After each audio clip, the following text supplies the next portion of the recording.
Hola, mi querido Luis. ¿Sabes ¿Cómo qué es lo que ves? pasa?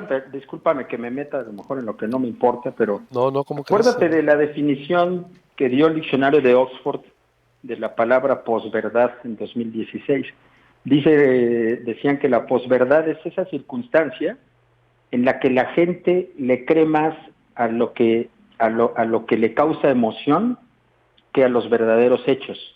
Entonces siempre ocurre en esta era en la que estamos, tendemos a creer más aquellas cosas que nos despiertan alguna emoción, ya sea de simpatía o de rechazo, que a aceptar hechos verdaderos y hechos reales. Ese es el gran problema que está teniendo el periodismo, porque mientras nosotros estamos buscando indagar datos duros, cifras, documentos, pues desgraciadamente la gente está bombardeada por noticias, a veces noticias falsas, y se genera expectativas muy emocionales sobre lo que debe ser o lo que cree que debería ser la realidad, y a veces nos cuesta más trabajo querer comprender la realidad y la verdad, ¿no? Porque estamos demasiado bombardeados de cosas que nos emocionan todo el tiempo, constantemente, ¿no? No, Pero en fin. excelente comentario. A ver, y yo agregaría, gracias en verdad, exacto, por traerlo a colación, por supuesto, gracias por recordarlo, pero a ver, exacto. Y en este mundo polarizado en el que estamos, cuando tienes un presidente diario hablando y dividiendo, y cuando tienes una oposición también viendo a ver cómo tumba al presidente, ni a quién irle, a lo que voy es, si sacas, me pasó ayer antier, hacemos un análisis, siempre aquí buscamos el equilibrio, maestro, siempre, siempre, y tú sabes, sacas, por ejemplo, Roy Campos dijo, em, Andrés Manuel López Obrador llegó bien evaluado, fortalecido y bien aprobado, supongamos. Pues lo dijo Roy Campos, editamos, así lo dijo Roy Campos. Pero sacamos, oye, bien, ¿no? Y te critican, unos salen, no, es que medio Shairo, morenista, y otros, no, pues es que sí es cierto, ¿no? Los que les conviene. Luego sacas otra nota encabezado con Ana María Salazar que dijo, el informe de AMLO sin sustancia, una mañanera más. Y ahí va la gente en contra, medio vendido. O sea, es decir, pero pues así lo están diciendo los actores. Y exacto, causa la emoción o a favor o en contra. Digo, lo siento, lo cabeceamos lo que se dice. Me explico, Ernesto, es eso, da razón a lo que dice tu comentario. Uno, si te molesta a ti porque quieres al presidente el encabezado, eres vendido. Si te agrada a ti porque odias al presidente el encabezado, eres un medio independiente. Así está la situación, ¿no? Pues ahí está. Por eso nosotros, ¿no? Mientras uno tenga la conciencia tranquila, maestro, pues adelante, ¿no? Sí, ¿No crees?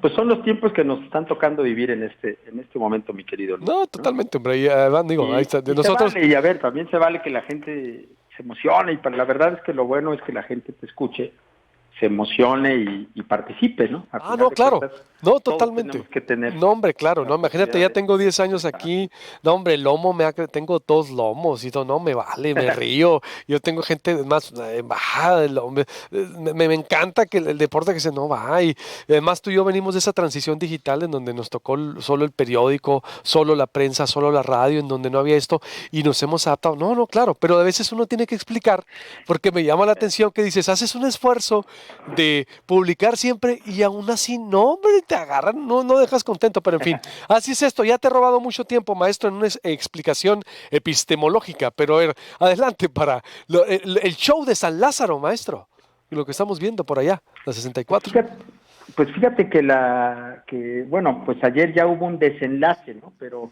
la verdad es que, pues sí pintaba al inicio de la semana para un momento, pues un poco más crítico, si lo quieres ver así, en las cámaras, ¿no? A mí lo que me llama la atención, Luis, es que con todo este tema, sobre todo en San Lázaro, lo que quedó revelado fue que sí había una división, o sí empezó a perfilarse una división dentro de la coalición Juntos Haremos Historia, ¿no?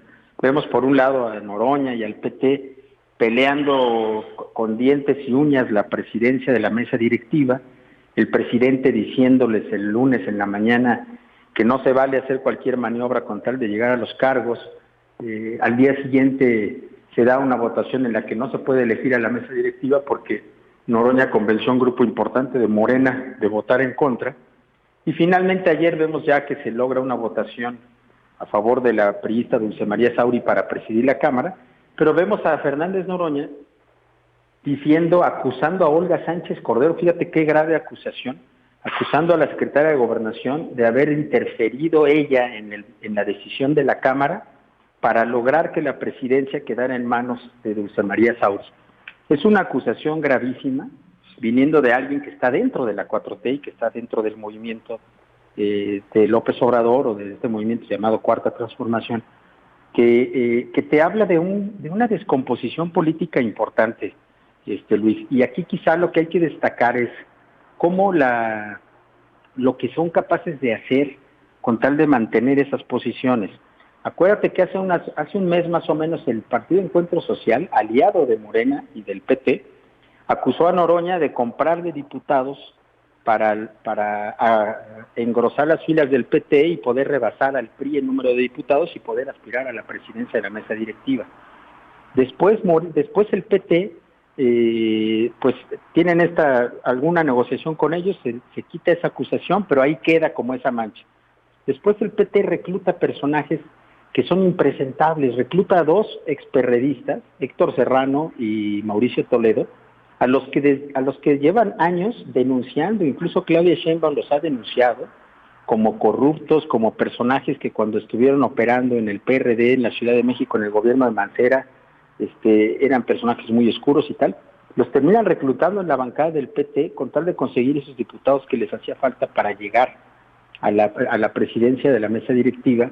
Después, cuando el PRI se da cuenta que el PT ya los rebasó, el PRI recluta a 4 perredistas, los recluta momentáneamente para poder presentar una bancada de 50 diputados.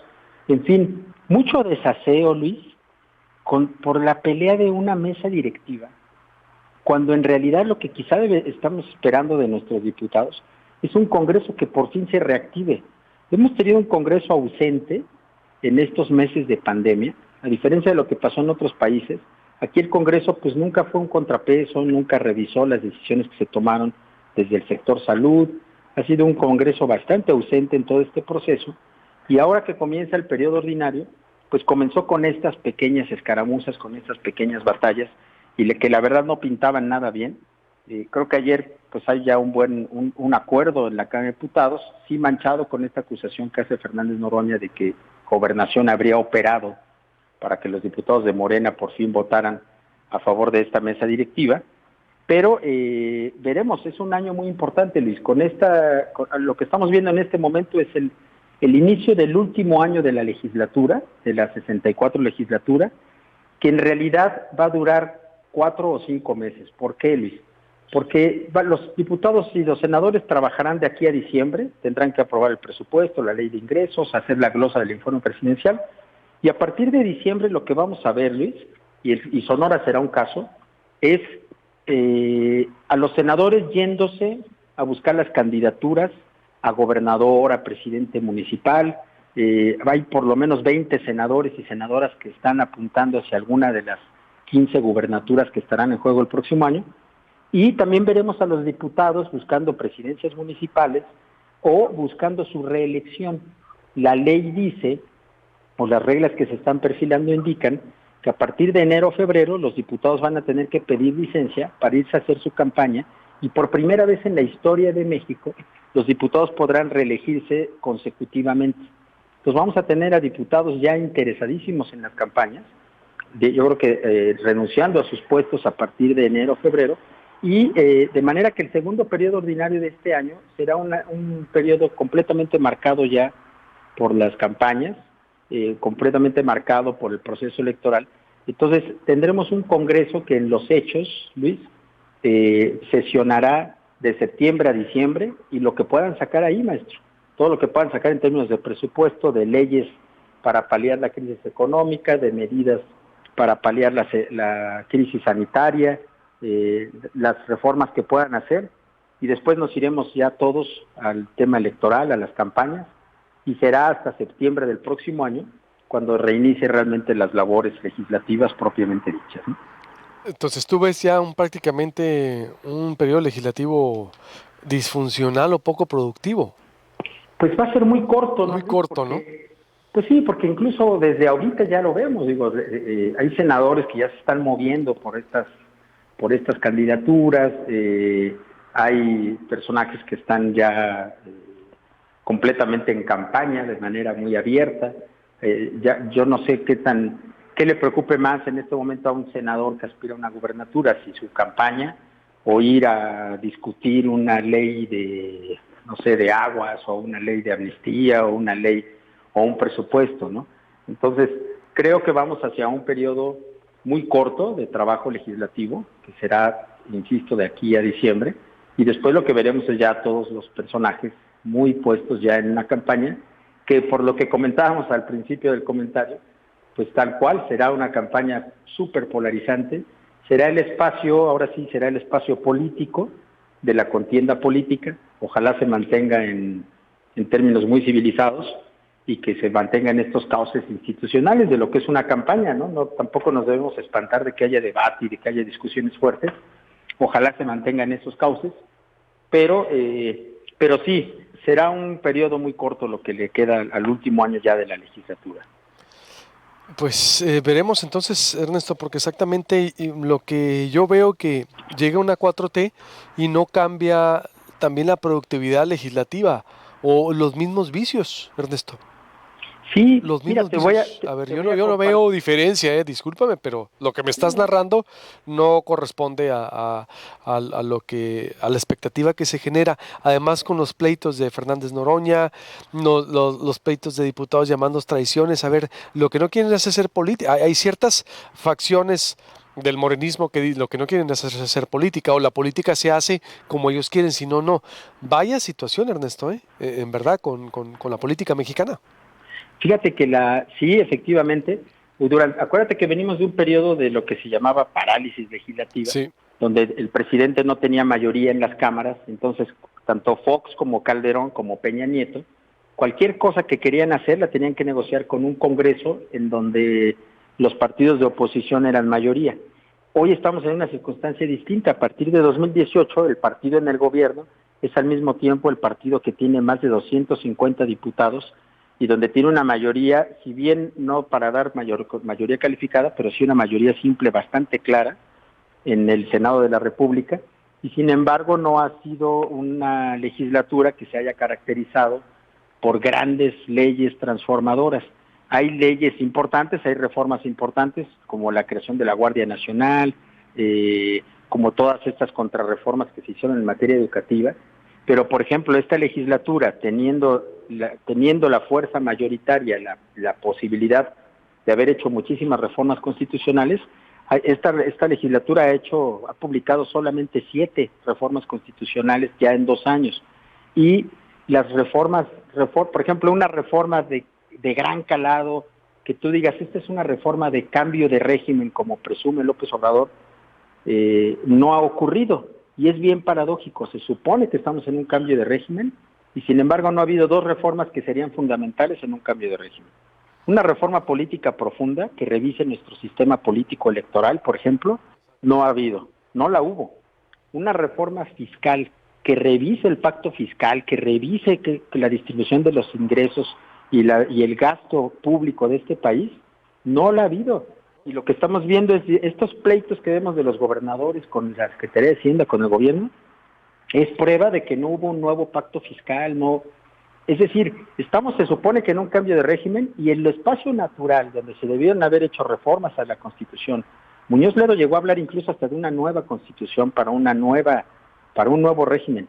Nada de eso pasó en este Congreso, y me parece que en el balance, pues sí veremos que la fuerza que ganó las elecciones en 2018 no tuvo el talento o la capacidad política para realmente transformar el marco jurídico del país, ¿no? Sí. Ese es un poco el balance que Es podemos ver, ¿no? muy buen punto, exactamente, que el último intento de reforma del Estado fue en el 2007, ¿recuerdas? Es decir, lo Sí, investigamos y ya no hay otro intento, pero pues mientras el presidente no quiera, pues no, porque la transformación nomás la simboliza él. Él se ha encargado de mandar ese mensaje. Gracias, Ernesto, así es. como siempre, y estamos en Te, contacto. te voy a Abrazo. compartir A ver, dime. te voy a compartir un documento al rato para que lo compartas con tus lectores. Es un documento interesante de una agencia que se llama Buró Parlamentario, que hicieron un balance de la legislatura. Ahí vienen datos muy interesantes sobre todo lo que ha pasado en estos 2 años. Te lo voy a compartir porque creo que vale la pena que lo tenga tu auditorio. Ahí vienen muchos datos sobre qué ha pasado en estos años en el Congreso. Gracias, mi estimado. Buenos días, claro que sí, lo espero. Gracias, mi Luis. Y yo cierro. ¿Dónde están los diputados federales de Morena? Salvo Wendy Briceño, que tiene mucha actividad legislativa y ha demostrado ahí, está muy activa y tiene una agenda clara, marcada. Lorena Valles, no tanta agenda, pero sí activa, digo, no se le ven más leyes aprobadas, algo, pero esas son las dos que traen activismo. ¿Dónde está el resto de diputados federales de Morena que ganaron? Los de Cajeme, los de Guaymas, ¿qué están haciendo? Aparte de aplaudirle al presidente. El senador Burs ya ni se diga, ¿no? Él hablamos. Es decir, él, no, la verdad, yo no conozco ni sé qué hace el senador Burs. Lili Telles se volvió antimorena y ella nomás es cuestionar y cuestionar y cuestionar, digo, también. Es decir, los legisladores de Sonora, ¿qué están haciendo? Hablando del cambio de régimen, en verdad. Salvo esos dos casos, Wendy y Lorena Valles, es decir, y la más activa creo que es Wendy. Los demás, que no es un cambio de régimen, exactamente, una reforma del Estado que le hubiera dado forma al sistema político mexicano diferente, pero pues el presidente se aferra en él solo encarnar el simbolismo del cambio cuando pues el país es mucho más amplio. Interesante el tema, ese. Corte y vuelvo con más información.